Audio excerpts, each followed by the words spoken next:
मनोकामना पूरा हुने, मन शान्त र सकारात्मक ऊर्जा प्राप्त हुने विश्वास रहेको सुदूरपश्चिम प्रदेशको एक प्रसिद्ध धार्मिक तथा पर्यटकीय स्थल शिवपुरी धाम कैलाली जिल्लाको धनगढी उपमहानगरपालिका उत्तरबेहडीमा अवस्थित छ। यस धामलाई भारतको प्रसिद्ध ज्योतिर्लिङ्ग रामेश्वरमसँग तुलना गर्दै उत्तर रामेश्वरमको नामले पनि चिनिन्छ।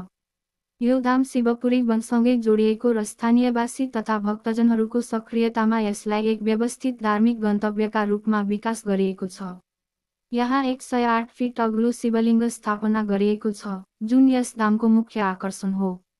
धामभित्र धार्मिक महत्त्वका 108 वटा तुलसीका मठ, 108 किलोकोलम घण्ट, 108 वटा साना घण्टहरू र 108 वटा गौमुखी धाराहरू रहेका छन्, जसले हिन्दू धर्ममा रहेको 108 अङ्कको पवित्रतालाई झल्काउँछ।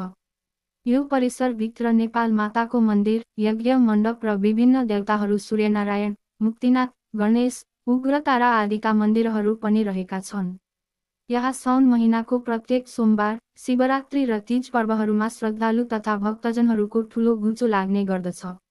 महाशिवरात्रिमा भगवान शिवको मुख्य पर्व भएकाले यस दिन यहाँ सबैभन्दा ठुलो मेला लाग्छ। नेपाल र भारतका विभिन्न स्थानबाट हजारौं भक्तजनहरू 108 फिट अग्लो शिवलिङ्गको दर्शन गर्न आउँछन्। यो धामलाई उत्तर रामेश्वरमका रूपमा विकास गरिएकाले विभिन्न अवसरहरूमा यहाँ कुम्भ मेलाको आयोजना समेत गरिन्छ। हरिशयनी र हरिबोधनी एकादशी विशेष तिथिका दिनहरूमा पनि यहाँ भक्तजनहरूको विशेष उपस्थिति रहने गर्दछ।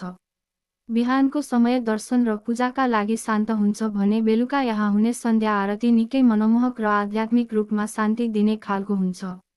मन्दिरको शान्त तथा पवित्र स्थान